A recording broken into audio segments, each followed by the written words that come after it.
Members will be aware that some of the content of this statement is in the public domain following media coverage.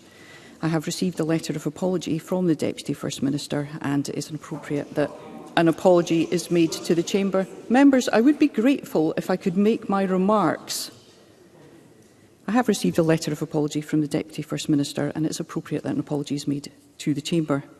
Ministers are answerable and accountable to the Parliament for their actions in their ministerial capacities, and it's essential that members, as elected representatives of the people of Scotland, have the first opportunity to hold ministers to account, and for that reason, announcements must be made here first.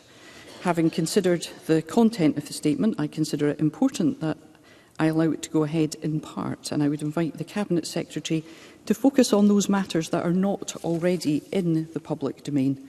And the Cabinet Secretary will take questions at the end of her statement, and so there should be no interventions or interruptions. And I call on Shirley-Anne Somerville, Cabinet Secretary. Thank you, Presiding Officer. Before I begin my statement, let me respond to your comments. Presiding Officer, media speculation on the Government's decision in relation to the Section 35 is deeply disappointing and regretful.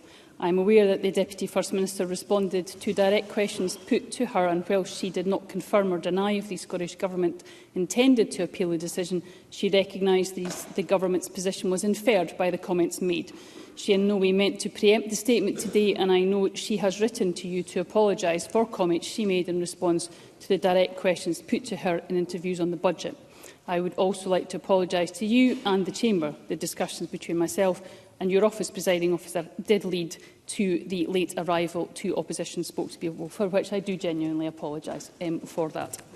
Let me now turn to the Gender Recognition Reform Bill specifically. The Bill's reforms remain the Government's policy, and as we can see from the cross-party support for the Bill, they remain what this Parliament would like to see enacted.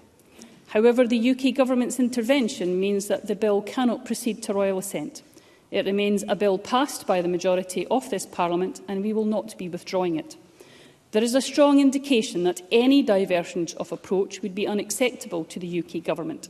As Alistair Jack stated in the Westminster Parliament, in short, two different regimes create adverse effects. It is therefore impossible to see how progress can be made, particularly when the rules of this Parliament require that amendments at reconsideration stage are consistent with the Bill's general principles as agreed at stage 1. Nonetheless, our offer is still there.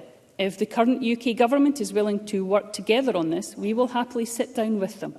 If a future UK Government are willing, we will do so with them, so that the Section 35 could be lifted and the Bill progresses. It seems clear that the current Government will not do this, and it remains to be seen what a future Government will do.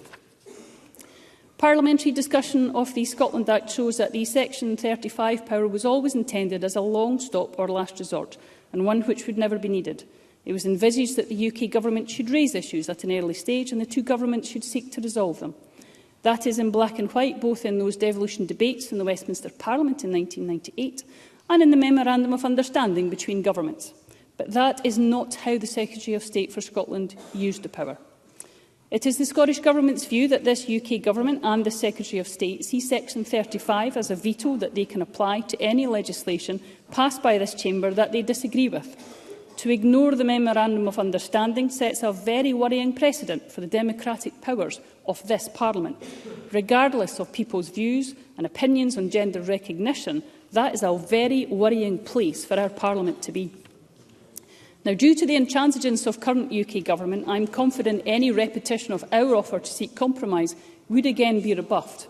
We will therefore focus on working with an incoming UK Government, which we hope will have more respect for devolution and is willing to work together, even when at sometimes we disagree.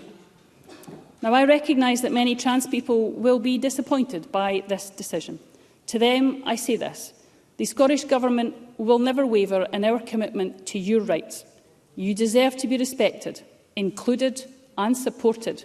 You are not a threat, and you will always be able to live your lives free from prejudice and abuse in the type of Scotland we all want to see.